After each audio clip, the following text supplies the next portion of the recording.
today's Wednesday, the 5th of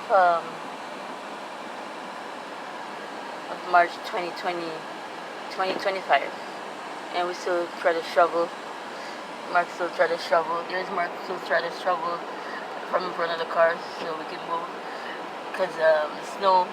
It snowed last night. They had a lot of snow, and we're trying to get rid of it. So we just made a figure we want to live in a climate where we don't have to struggle with snow anymore. Hopefully, we'd love to be in a climate where we don't have to struggle with snow anymore. So anyway, that's Mark out there shoveling snow.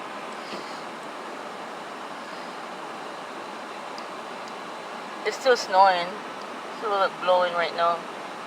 It's blowing, but yeah.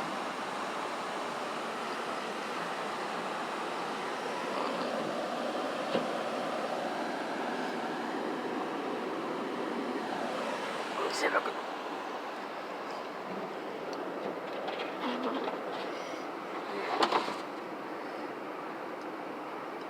All that snow was backed up on the car.